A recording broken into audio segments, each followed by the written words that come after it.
Hi guys, this is a re-upload of a video that didn't quite work out audio wise. This is looking at the tactic of side scraping. Used properly, it will keep you invincible in a battle and stop you getting destroyed.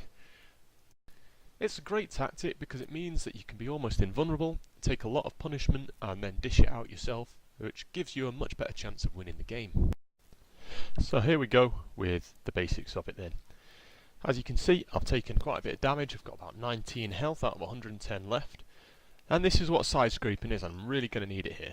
So I'm pulling on sideways to this wall, or front onto this wall, so I'm parallel to the walls, or 90 degrees to the wall in front of me. You can see I've got this lol tractor down there, who's gunning for me. And I'm a one-hit kill. So here he fires, and you can see the shot goes right above, my shot penetrates him. And he's going to reload quicker than me.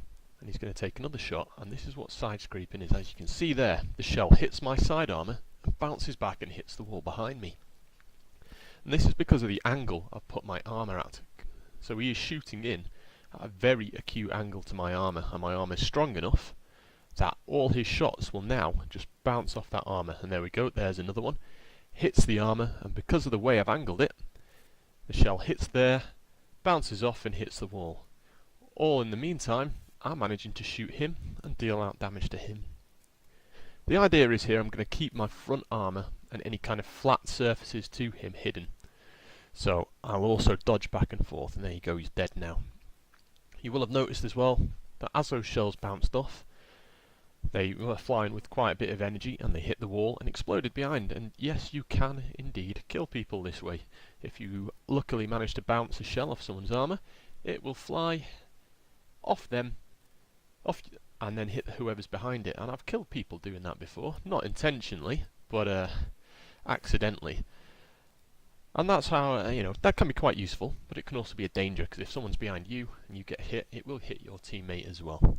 Okay, you will have noticed it does damage your tracks, this method, so it can be useful, but if there's arty in the game, they can then pick you apart, and it can be easy to flank you. But this is how it works. So we've got these two diagrams. Firstly, we've got front on, and the black box is a tank, and the red box is the enemy tank, and the red arrow is the direction they're shooting through.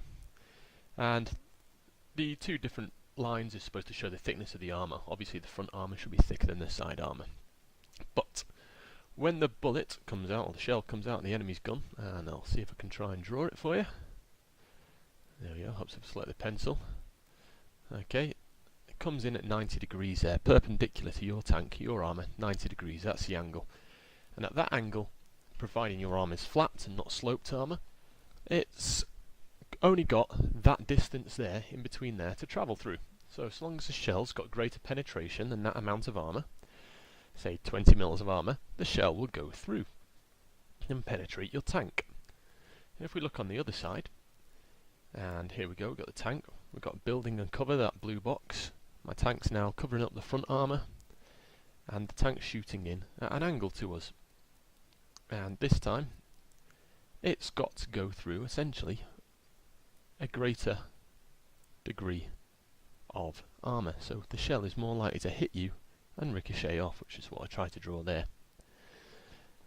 Now if we have a look at the angle the shell's coming in at, it's about, instead of perpendicular, there's your normal line, it's now about 20 odd degrees, okay, that's about where you want to be aiming for. It's that kind of angle, so it's really acute, shallow angle that they're going to hit in at. Not directly into your side. In fact, you could even, in this situation, turn your tank a little bit towards them, but you want to keep your front armour covered. So now the shell, when it comes in, the reason why it works is instead of having to go through just that amount of armour, it's got to go through all this armour. So you've effectively increased the amount of armour available to you. And that can be quite a significant amount as well, as we'll see in a minute. So by angling like this, far more likely to make the shells bounce off at an angle like that, because you've thickened your armour.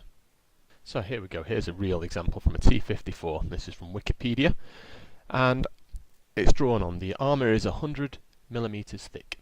And if you go 90 degrees through, the shell has got 100 millimeters of armour to penetrate. However, the armour is angled at 30 degrees. So instead of having that 100 millimeters to penetrate through, you've now got essentially 200mm to penetrate through, so you've essentially doubled your armour by angling it at 30 degrees. That makes it a lot more difficult for the shell to penetrate, and therefore you get ricochets. And this is why you have sloped armour, this is why we angle our armour, and this is why side scraping, even though the side armour of your tank is normally weaker, works. Now, what you don't want to do is do this in something like a medium 1. Because if you do this in something like a medium 1 or something that's got really weak side armour, most guns will overmatch that. That's if the calibre of the gun is 3 times the armour value, except that's no longer the case as of patch 9.17. I believe that will be changing, but it will still hold true more or less, okay, that the armour, that shells will bounce off you, okay, or in fact it makes it more likely in the patch 9.17 that shells will bounce off you.